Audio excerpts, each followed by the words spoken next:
Assalamualaikum warahmatullahi wabarakatuh. Kami dari kelompok 5 dengan materi gangguan dan fungsi dari berbagai penyakit serta istilah medis dan tindakan yang terkait pada sistem respirasi. Perkenalkan, nama saya Vitalia Aryani sebagai pemateri pertama. Sebelum masuk ke penjelasan gangguan fungsi dari berbagai penyakit serta istilah medisnya sistem respirasi, saya akan menjelaskan apa sih sistem respirasi itu. Sistem respirasi atau sistem pernapasan adalah sekumpulan jaringan organ yang membantu tubuh untuk bernapas dan membantu tubuh menyerap oksigen dari udara dan membuang gas sisa seperti karbon dioksida dari darah. Nah, dengan dukungan oksigen, seluruh organ dapat berfungsi dengan normal. Berikut fungsi sistem respirasi yang berfungsi mengalirkan udara sesuai suhu tubuh dan melembabkannya sesuai kondisi tubuh, melindungi saluran udara dari berbagai zat berbahaya dan iritasi. Terakhir, bagian organ respirasi manusia terdiri atas yang pertama, mulut dan hidung, yaitu pintu keluar masuk udara ke dalam tubuh. Sinus, yaitu ruang sela di antara tulang kepala yang mengatur suhu dan kelembabannya yang dihirup. Tenggorokan ialah tabung yang mengalirkan udara dari mulut dan hidung ke batang trakea. Dan trakea itu adalah bagian tubuh yang menghubungkan tenggorokan dan paru-paru. Tubuh bronkial ialah tabung di bawah tenggorokan yang terhubung ke paru-paru. Dan paru-paru ini merupakan organ yang mengeluarkan oksigen dan memasok ke seluruh tubuh. Diafragma otot yang membantu paru-paru menarik dan mengeluarkan udara. Tulang rusuk yang mengelilingi dan melindungi paru-paru. Alveoli itu kantong udara kecil di paru-paru sebagai tempat pertukaran oksigen dan karbon dioksida. Bronchiolus yaitu cabang dari bronkial yang mengarah ke alveoli. Kapiler ialah pembuluh darah di dinding alveoli yang menggerakkan oksigen dan karbon dioksida. Lobus paru-paru ini adalah bagian paru-paru berbentuk bulat, 3 paru-paru kanan dan 2 di paru-paru kiri. Pleura, kantung tipis yang mengelilingi lobus paru-paru. Cilia itu rambut kecil yang berguna menyaring debu dan alergi dari saluran pernapasan. Organ bronga itu yang dapat mengeluarkan suara saat udara masuk dan keluar. Nah, selanjutnya saya akan membahas dari istilah medis yang terkait dengan sistem respirasi. Itu yang pertama, paru obstruktif kronis, yang kedua emfisema, bronkitis, asma, laringitis, dan pneumonia, faringitis, dan kanker paru-paru. Selanjutnya saya akan membahas penyakit paru obstruktif kronis. Penyakit paru ini atau PPOK ialah penyakit pernapasan yang menyebabkan seseorang itu sulit bernapas karena tersumbatnya saluran udara di paru-paru. Nah, PPOK ini itu merupakan penyakit progresif yang artian penyakit ini akan semakin memburuk seiring berjalannya waktu. Nah, adapun gejalanya yaitu batuk kronis yang berkepanjangan, batuk dahak yang berwarna bening, putih, abu kekuningan atau hijau. Meskipun jarang, lendir bisa terdapat bercak darah. Infeksi pernapasan seperti flu dan pilek, sesak napas terutama saat beraktivitas fisik, perasaan sesak di dada, mengih, kelelahan, dan demam ringan panas dingin. Pada awalnya mungkin tidak merasakan gejala apapun, sehingga tidak menyadari bahwa terkena PPOK. Oleh karena penyakit progresif, gejala baru benar-benar mengganggu jika penyakit ini sudah cukup lama bersarang dalam tubuh. Dan adapun penyebabnya terkena PPOK yaitu penyumbatan atau kerusakan jaringan paru-paru. Jenis kerusakan ini biasanya terjadi karena rutin menghisap asap rokok, debu, gas, uap, atau bahan kimia dan polusi dalam jangka waktu lama.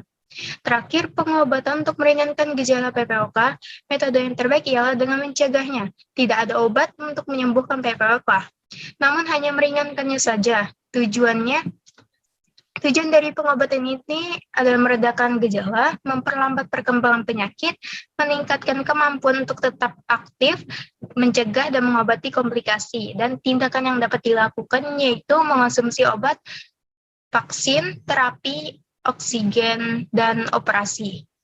Ada 2 jenis penyakit paru-paru obstruktif kronis yaitu bronkitis dan emfisema, yang akan dijelaskan oleh teman saya yaitu Najwa Syahda. Terima kasih, sekian penjelasan dari saya. Wassalamualaikum warahmatullahi wabarakatuh. Emfisema dan bronkitis, kelompok 5. PPOK atau penyakit paru obstruktif kronik adalah istilah umum yang digunakan oleh para ahli kesehatan zaman dulu untuk menyebut bronkitis kronis dan emfisema. Bronkitis kronis dan emfisema adalah jenis penyakit paru obstruktif paling umum.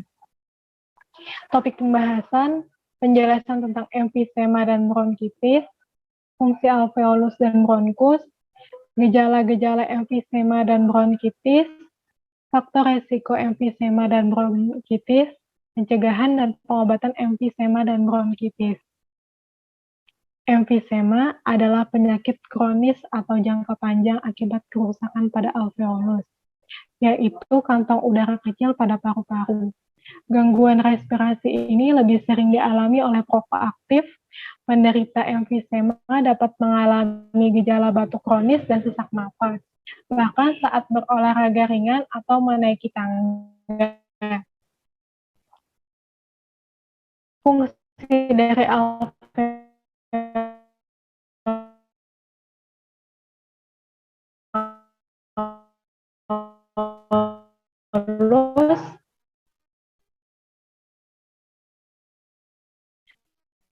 sebagai tempat terpecah ke alveolus. Gejala emfisema, sesak napas, terutama saat beraktivitas, batuk yang terus-menerus dan mengeluarkan dahak, mengi atau disebut juga wheezing, sesak atau nyeri di dada. Faktor resiko emfisema, seseorang akan semakin beresiko terkena penyakit emfisema berdasarkan kondisi genetiknya.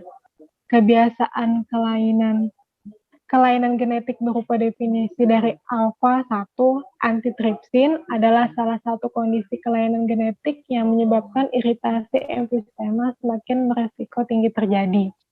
Kondisi alfa-1 antitrypsin adalah kondisi di mana seseorang kekurangan jenis protein. Jenis protein ini adalah protein yang bertugas melindungi bagian elastis dari organ paru-paru. Meski begitu, kasus ini sangat jarang terjadi. Pengobatan emfisema ini tidak dapat memperbaiki kerusakan pada paru-paru, namun lebih kepada memperlambat pertumbuhan penyakit. 1. Operasi. Untuk emfisema berat, maka pengobatan mungkin dilakukan dengan cara mengangkat paru-paru yang rusak. Tujuan pengangkatan jaringan rusak agar jaringan yang masih bagus bisa bekerja kembali lebih efektif. 2. Obat untuk menurunkan gejala adalah terbutalin untuk menurunkan radang dan agar gejala lebih ringan. Maka diberikan obat kortikosteroid. Salah satu obat dengan kandungan terbutalin yang tersedia di pasaran adalah Brikasma turbuhaler 0,5 mg sampai 100 dosis. Inhaler asma, bronkitis, dan emfisema. Obat ini dapat Anda beli dengan resep dari dokter. 3. Terapi pendukung. Pasien akan diberikan terapi rehabilitasi paru, gizi, ataupun memberikan tambahan oksigen.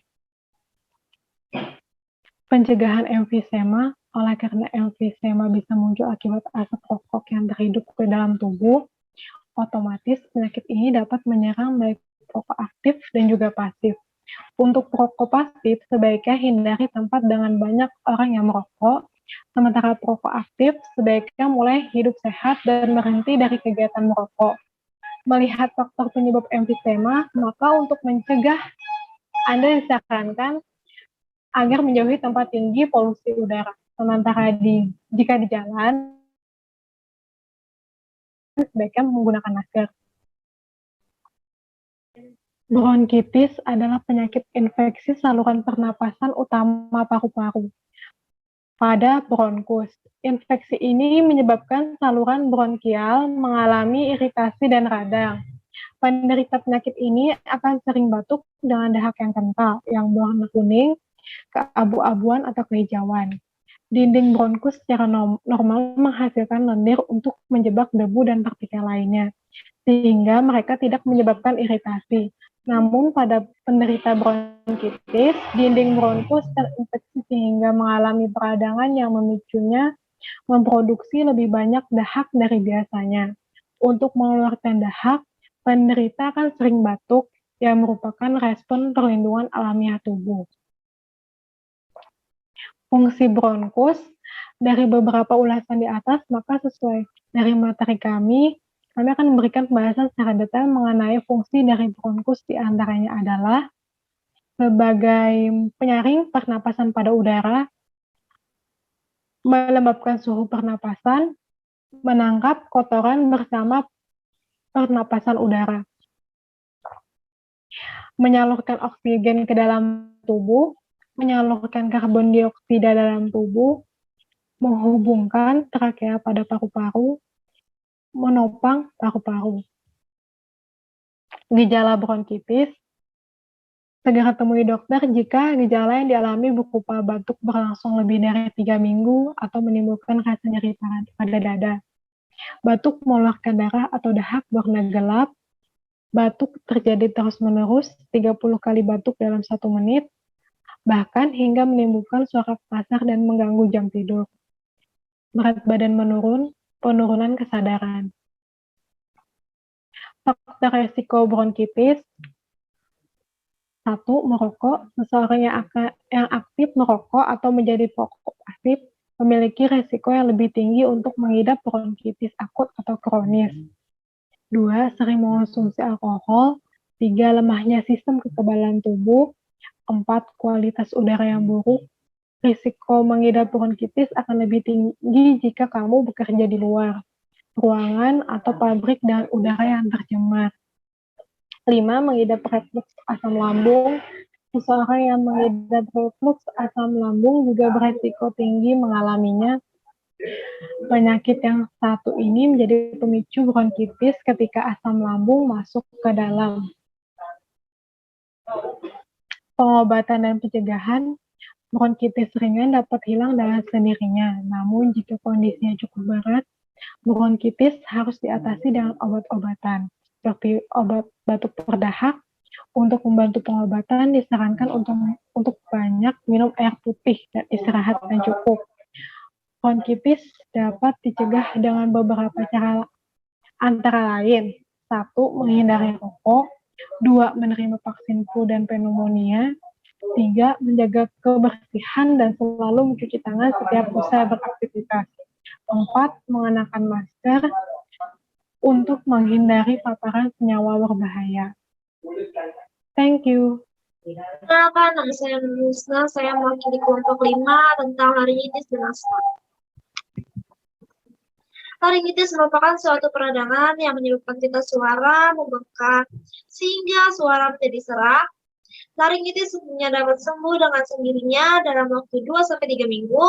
Kendati demikian, jika penyakit ini bertahan dalam waktu yang lebih lama, dapat menjadi laringitis kronis. Faktor risiko infeksi saluran nafas seperti flu, bronkitis, dan sinusitis. Penyebab laringitis seperti trauma atau kerusakan pada pita suara, pneumonia, infeksi saluran nafas atas akut, infeksi bakteri atau jamur, reaksi alergi, penggunaan obat kortikosteroid, mengering dan teririsnya laring, dan bronkitis. Gejala laringitis sebagai berikut seperti suara lebih berat, serak atau hilang, batuk kering, demam, nyeri tenggorokan, pembesaran kelenjar getah bening di leher, suara parau, tenggorokan kering atau gatal, kesulitan bernapas akibat penyumbatan saluran napas yang umumnya dialami oleh anak-anak. Diagnosis laringitis seperti pemeriksaan darah dan dahak untuk menilai infeksi virus, bakteri, atau jamur, pemeriksaan laringoskopi dengan menggunakan alat endoskopi yang dimasukkan melalui mulut atau hidung mengidap. Endoskopi adalah suatu alat yang berbentuk selang yang dilengkapi dengan kamera dan lampu pada ujungnya.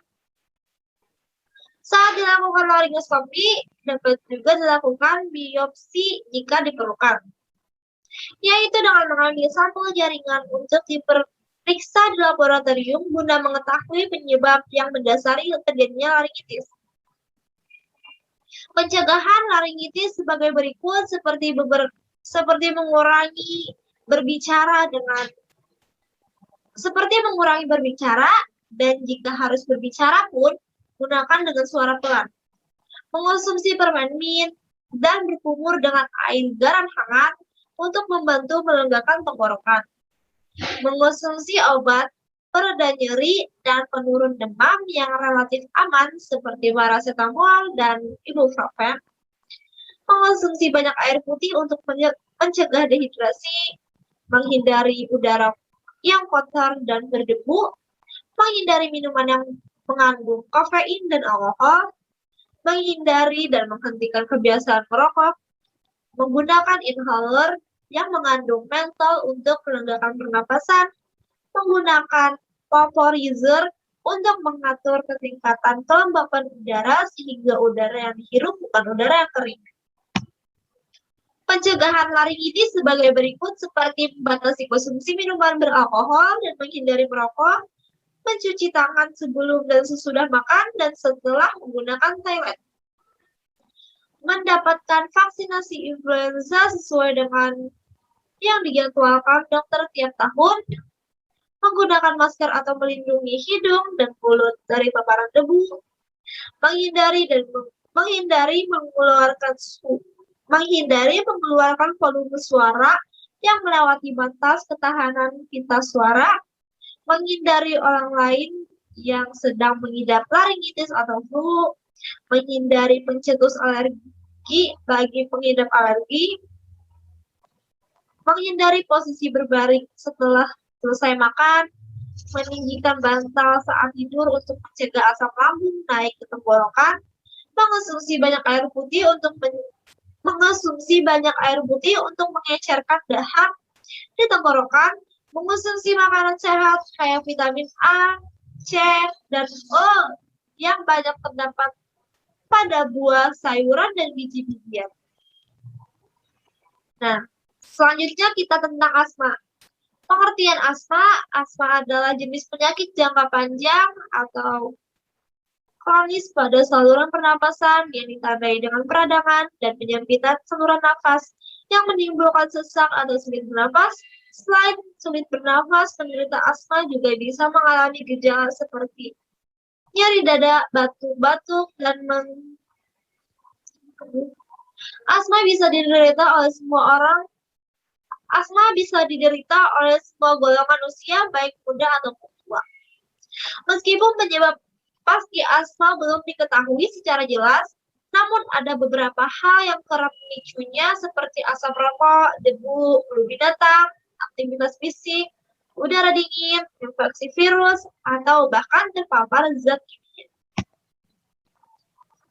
Laporan riset kesehatan dasar oleh Kementerian Kesehatan Rakyat Indonesia tahun 2013 memperkirakan jumlah pasien asma di Indonesia mencapai 4,5% dari total jumlah penduduk. Provinsi Sulawesi Tengah menduduki peringkat penderita asma terbanyak sebanyak 7,8% dari total penduduk di daerah tersebut. Menurut data yang dikeluarkan WHO pada bulan Mei tahun 2014, angka kematian akibat penyakit asma di Indonesia mencapai 24.773 orang atau sekitar 1,77% dari total jumlah kematian penduduk setelah dilakukan penyesuaian umur dari berbagai penduduk. Data sekaligus menempatkan Indonesia di urutan ke-19 di dunia perihal kematian akibat asma. Diagnosis. Untuk mengetahui apakah seorang pasien menderita penyakit asma, maka perlu melakukan sejumlah tes. Namun, sebelum tes dilakukan, dokter biasanya akan mengajukan pertanyaan pada pasien mengenai gejala apa saja yang dirasakan, waktu kemunculan gejala tersebut, dan riwayat kesehatan pasien serta keluarganya.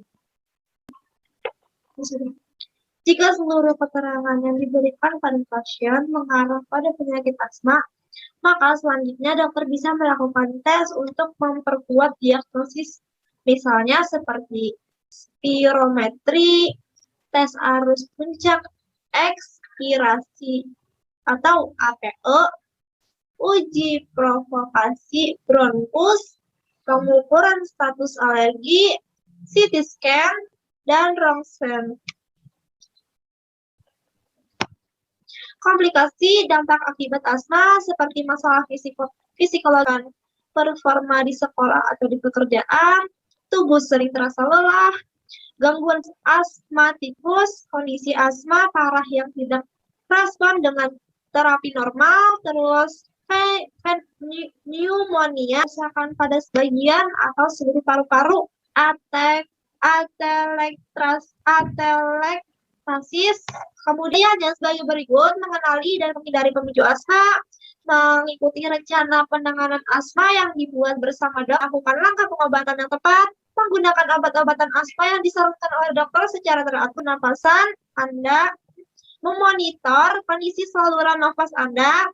Jika penggunaan makin meningkat, segera konsultasikan pada dokter agar disesuaikan kembali. Demikian yang saya sampaikan. Kalau ada salah kata, saya meminta maaf. Terima kasih. Saya Muhammad Hafi Bintang Rajabi. Di sini saya akan membahas pneumonia dan fangritis.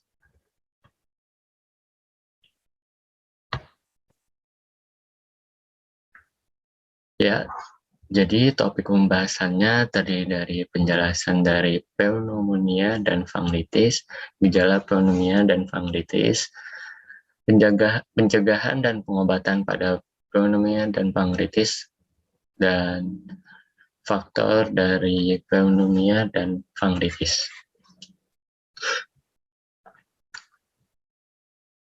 Pengertian pneumonia itu adalah peradangan paru-paru yang disebabkan oleh infeksi. Pneumonia bisa menimbulkan gejala yang ringan hingga berat. Beberapa gejala yang umumnya dialami penderita pneumonia adalah batuk berdahak, demam, dan sesak napas. Pneumonia juga dikenal dengan istilah paru-paru basah. Pada kondisi ini, infeksi menyebabkan peradangan pada kantong-kantong udara atau alveoli di salah satu atau kedua paru-paru. Akibatnya, alveoli bisa dipenuhi cairan atau nanas sehingga menyebabkan penderitaannya sulit bernapas.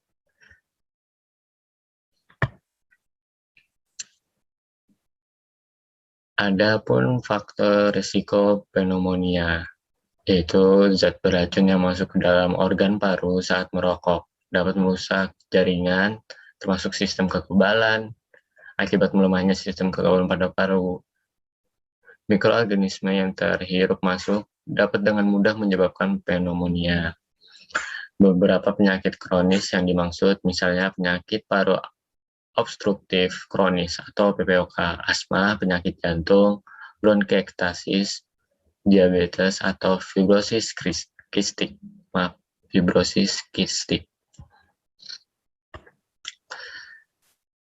Ya, ini gejala pneumonia. Sistem pernapasan terdiri dari berbagai bagian yang saling bekerjasama untuk memastikan pertukaran oksigen dan karbon dioksida berjalan dengan baik. Organ dalam sistem pernapasan yang menjalankan proses ini adalah paru-paru. Di dalam paru-paru terdapat jutaan alveolus atau kantong udara. Jika terdapat infeksi dan peradangan pada paru-paru, alveolus tidak bisa menjalankan fungsi pertukaran oksigen dan karbon dioksida dengan baik. Akibatnya, akan muncul keluhan berupa sesak napas. Gejala yang timbul saat seseorang mengalami pneumonia sangat bervariasi. Hal ini sangat tergantung pada penyebab, tingkat keparahan penyakit, serta usia dan kondisi kesehatan penderita secara umum. Gejala tersebut dapat berkembang secara tiba-tiba atau perlahan selama 24-48 jam. Pencegahan pneumonia, yaitu dengan menjalani vaksinasi, terus menjaga daya tahan tubuh, seperti kita jalani pola hidup sehat, seperti cukup beristirahat dan makanan 4 sehat 5 sempurna. Terus juga ditambah dengan sering-sering berolahraga. Contohnya ya lari-lari, jogging-jogging kecil gitu. Terus tidak merokok. Ini yang terpenting. Terakhir adalah menjaga kebersihan. Rajin-rajin mencuci tangan sebelum makan, biasakan memakai sabun, cuci tangannya di alir yang mengalir. Sebelum makan atau menyentuh apapun atau sesudah apapun, itu wajib untuk tidak kena penyakit pneumonia tersebut. Jadi ini pengobatan si penyakit pneumonia. Pengobatan pneumonia bertujuan untuk mengatasi infeksi, meredakan gejala, dan mencegah komplikasi. Pengobatan akan diberikan sesuai penyebab dan tingkat keparahan kondisi.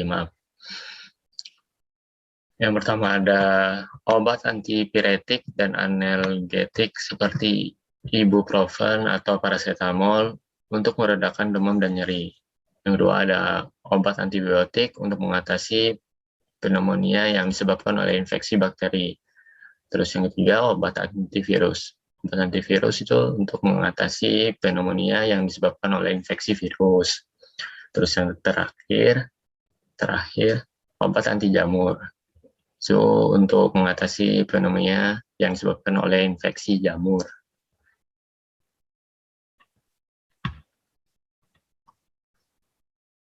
Selanjutnya ada fangritis.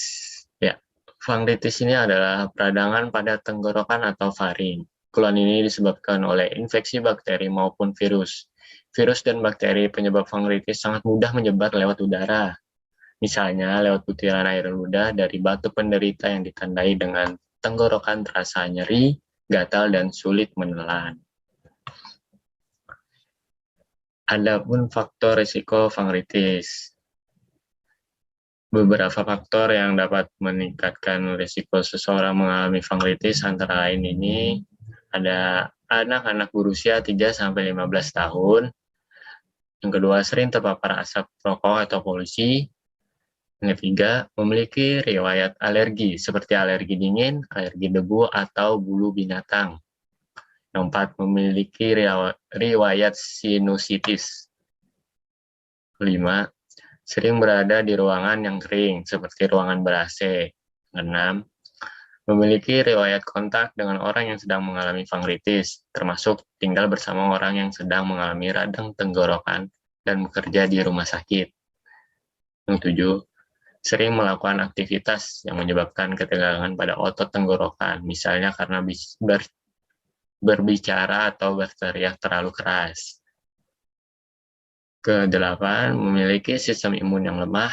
Yang terakhir, menderita GERD atau gastroesophageal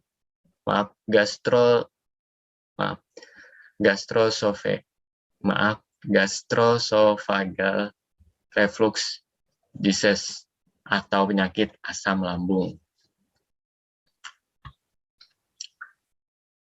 Ini gejala-gejalanya fangritis. Berikut ini adalah beberapa gejala yang perlu diwaspadai. Yang pertama itu demam seperti flu, tapi tidak terlalu tinggi. Terus rasa kurang nyaman pada tenggorokan yang menyebabkan suara menjadi serak, sakit untuk menelan, dan tenggorokan terasa sangat kering. Bersin terus-menerus meskipun tidak sedang flu. Sakit kepala dan tubuh yang terasa lelah meskipun tidak melakukan banyak aktivitas. Terus yang terakhir ada rasa sakit pada tulang dan sendi yang menyebabkan tubuh tidak nyaman untuk beraktivitas. Ada beberapa pencegahan fangritis. Ya, yang pertama itu rajin mencuci tangan dengan sabun dan air mengalir, terutama sebelum makan, setelah ke toilet, dan setelah batuk atau bersin. Yang kedua, jangan berbagi peralatan makan dan minum atau peralatan mandi dengan penderita fangritis. Selalu tutup mulut dan hidung dengan tangan atau tisu saat batuk. Jangan merokok dan hindari paparan asap rokok dan polusi. Cuci mainan anak yang menderita fangritis, terutama mainan yang biasanya masukkan ke mulut dengan bersih. Pasien fangritis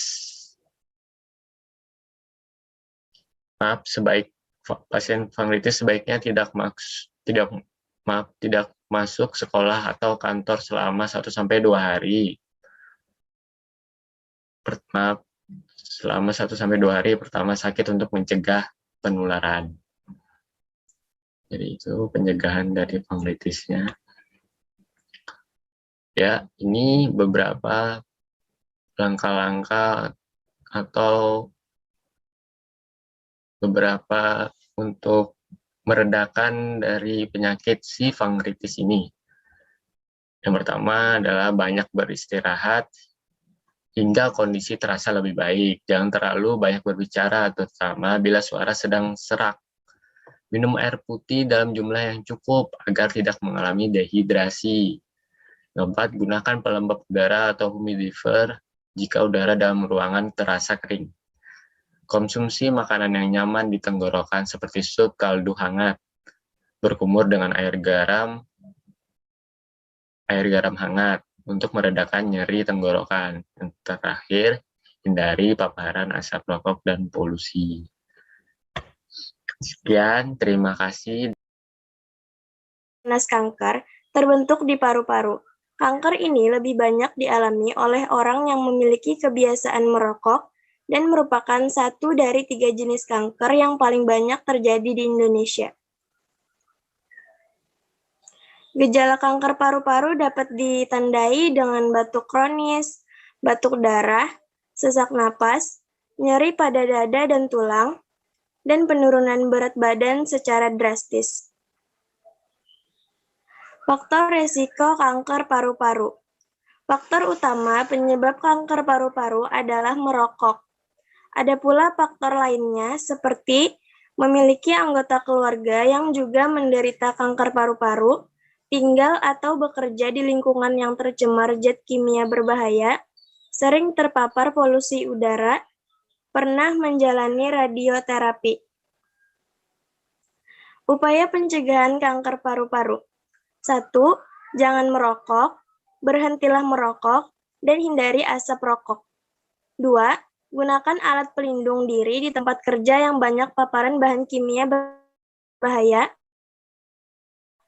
Dan yang ketiga, lakukan pemeriksaan secara rutin, terutama bila ada memiliki riwayat merokok atau bekerja di lingkungan yang tinggi paparan bahan kimia. Upaya pengobatan. Upaya pengobatan bisa dengan melakukan operasi, kemoterapi, terapi radiasi, terapi bertarget, dan imunoterapi.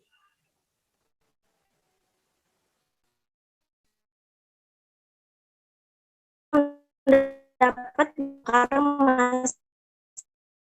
masih berada di paru-paru. Society menjelaskan, kemoterapi merupakan pengobatan dengan obat anti kanker yang disuntikkan ke pembuluh darah atau diminum. Reaksi obat ini dapat menyebar ke seluruh tubuh dan menyerang kanker di mana saja. Terapi radiasi. Terapi radiasi menggunakan sinar energi bertenaga tinggi seperti sinar X untuk membunuh sel kanker. Terapi ini dilakukan dengan berbaring di atas meja, sembari mesin bergerak mengarahkan radiasi ke titik kanker di tubuh. Terapi bertarget. Terapi bertarget berbeda dengan kemoterapi. Terapi obat bertarget memungkinkan obat hanya menyasar sel kanker tanpa mempengaruhi organ tubuh yang lain. Imunoterapi. Terapi ini bekerja dengan menggunakan obat-obatan untuk merangsang sistem kekebalan di dalam tubuh, mengenali dan menghancurkan kanker. Tingkat keberhasilan operasi kanker paru-paru sangat rendah, tetapi tingkat kekambuhannya sangatlah tinggi. dan tidak mampu mencegah perkembangan sel-sel abnormal dalam paru-paru, serta tidak menghilangkan racun atau toksin dari tubuh. Karena itu, operasi kanker paru-paru mudah kambuh. Selain itu, operasi kanker paru-paru membahayakan nyawa, merusak fungsi kekebalan tubuh.